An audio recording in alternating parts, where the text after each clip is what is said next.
this is Jessica DeMassa in the GuideWell Insights Lounge. We're reporting live here from Exponential Medicine. I'm joined by Zayna Khayat, who is the Senior Advisor for Health System Innovation at Mars Discovery District. And we're here also with Eugene Borukhovich, who is the Global Head for Digital Health and Innovation with Bayer. So welcome to you both. We wanted to start out by talking to you, Eugene, specifically about, being a legacy company. So obviously Bayer has been around for a very, very long time. Yep. For a legacy company to be at Exponential Medicine, what kinds of things are you looking for from your perspective, either to invest in or that are eye-opening to bring back to Bayer? Yeah, so Bayer's been around for 150 years, right? And we kind of say we've been innovating for 150 years. Certainly the digital disruption is impacting, across the healthcare ecosystem in the industry.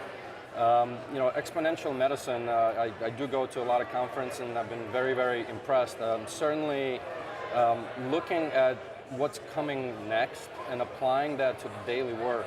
If you think about pharma company, R&D, at the core of it is about experimentation. Right. And so now we need to be able to apply that in the digital space.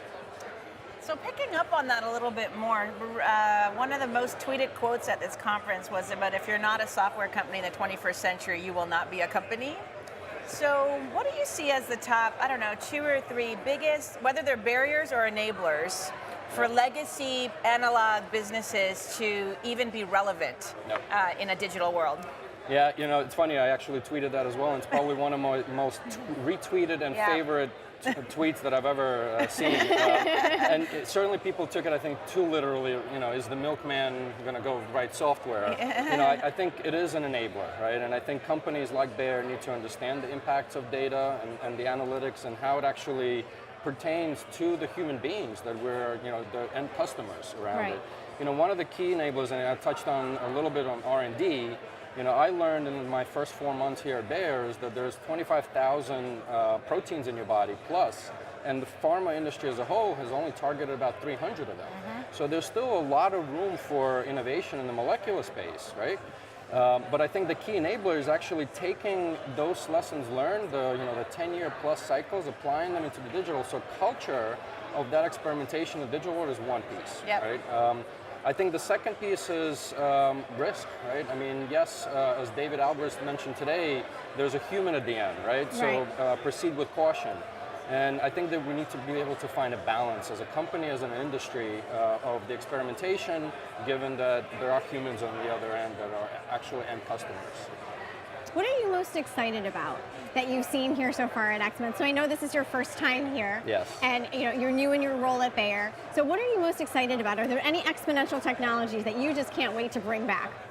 So I'm not going to talk about specifically the technology, but I think a little bit of the mindset. What shocked me is the functional medicine, right? If you think about the pharmaceutical industry as a whole, very much therapeutic based on disease, and it was really an eye-opening keynote around the functional. And what I loved about it is it goes deep, right? There's science behind it, there's great cases behind it.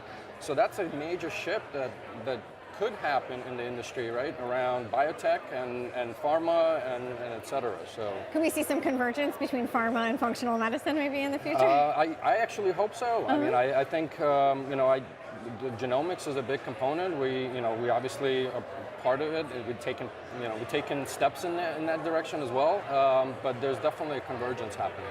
So picking up on the convergence, and this would be my last question, we still kind of bucket pharma as the pharma industry, devices as the device industry, and there's even a digital health industry. But really, if it's about the patients and this functional medicine, those industry lines will blur.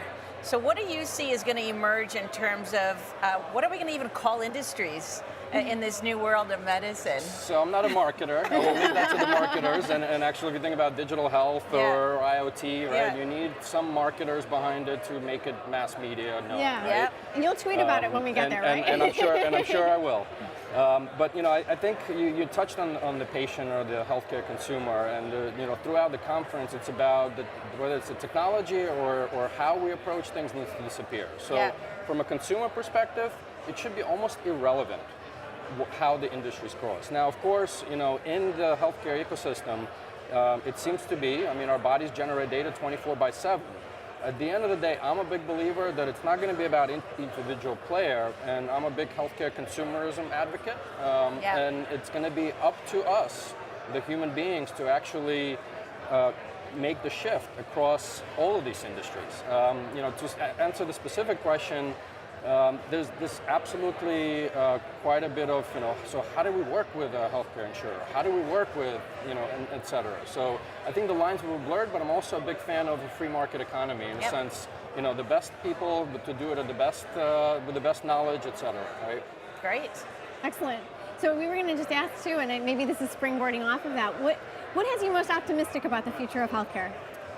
So I think just talking to colleagues, friends, it's really the adoption. I'm wearing 2 devices, and my girls, 12 and 14, they asked me, can we get some devices? I said, well, for what? Well, we want to compete. We want to, actually, win prizes over it. And so I think, my hope is that our future generation understand the impact of data. Okay. And how they view it and their impacts to their daily lives. Excellent. Eugene, that's a great answer. Thank you so much. So, and Zayna, also, thank you for joining us and co-interviewing Eugene. It's wonderful to have your perspective, and we really appreciate you from as far as you've come. You come from Germany, correct? Yes. How many hours was that flight? I think about 11. Right. So I have a lot of downloading to do on the flight back. Sure. Well, thank you so much for joining us. Thank you for joining us here at xMed, and also thank you for joining us here in the Guidewell Insights Lounge. I'm Jessica DeMassa, signing off.